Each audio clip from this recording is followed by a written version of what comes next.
एक शाम प्राची टीवी पर सीरियल देख रही होती है। तभी उसकी सास वहां आती है। अरे सीरियल में तो ऐसे मग्न है जैसे आज रात का खाना पड़ोसी आकर बनाएंगे। मुझे पता ही नहीं था आपने अपने बेटे की शादी पड़ोस में भी की हुई है। हैं? मतलब? मतलब इस घर में सारा काम बहू ही करती है, आप तो सिर्फ खर्राटे मारती हैं। अच्छा जी, फिलहाल तो तुम आराम फरमा रही हो, चलो जाओ, ये मेरे टीवी देखने का समय है। आहा, इसीलिए मुझे भगाया जा रहा है। सॉरी, अब तो बिल्कुल नहीं जाऊंगी। प्राची की इस बात पर दोनों सास बहू के बीच टीवी रिमोट के पीछे बच्चों जैसे छीना झपटी शुरू हो जाती है, जिसके बीच श्लोक भी काम से घर वापस आ जाता है। आज मेरी चूहे बिल्ली की जोड़ी किस बात पर झगड़ रही है?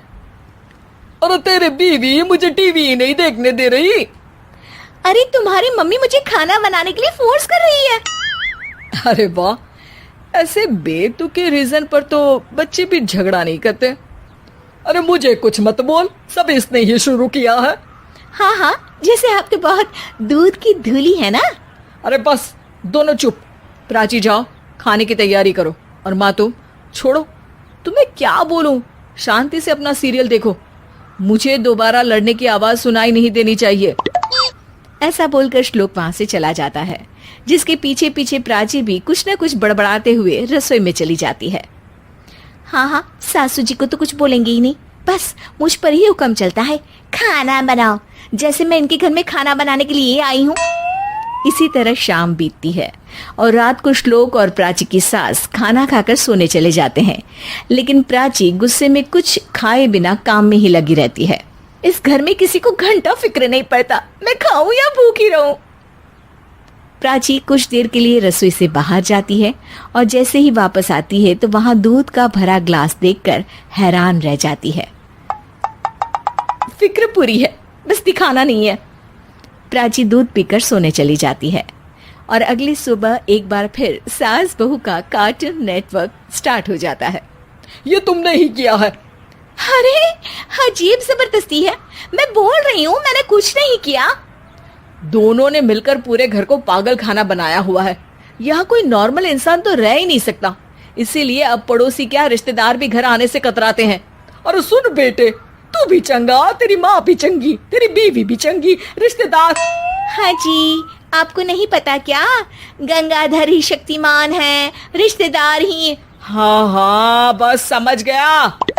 कभी जानवरों जैसे लड़ेंगी तो कभी जुगलबंदी करेंगी।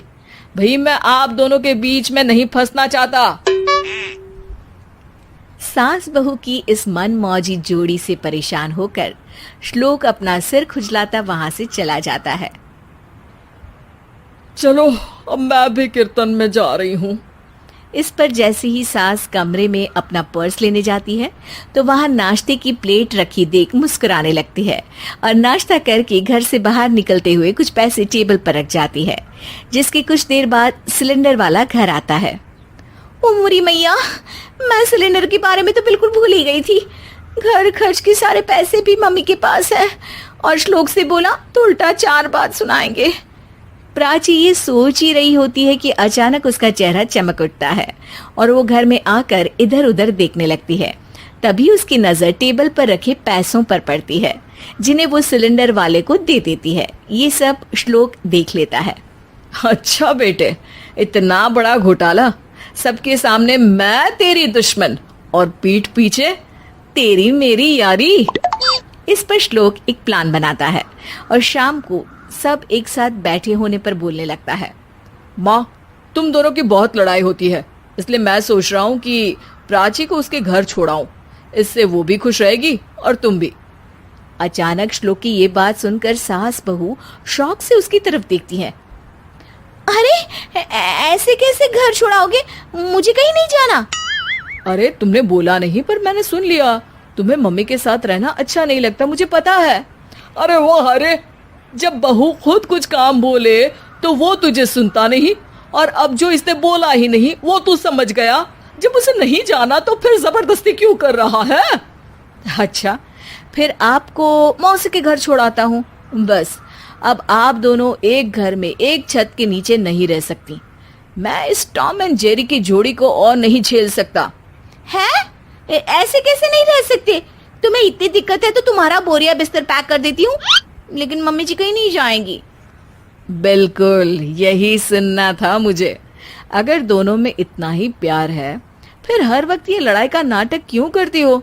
देखा मैंने कैसे माँ किचन में दूध रखती है और तुम उनके लिए कमरे में नाश्ता रखती हो, और कैसे वो पहले ही तुम्हारी दिक्कत समझकर घर में पैसे रखकर बाहर जाती है। अरे भाई, इतना ड्रामा तो डेली सोप में भी नहीं होता जितना तुम दोनों ने इस घर में फैलाया हुआ है।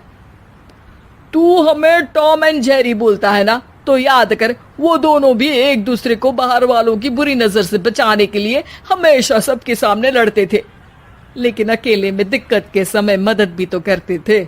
बस हमारा रिश्ता भी कुछ ऐसा ही है। और वैसे भी अगर सास बहू में तू मैं नहीं होती तो दुनिया वालों को कहानियां कैसे मिलेंगी?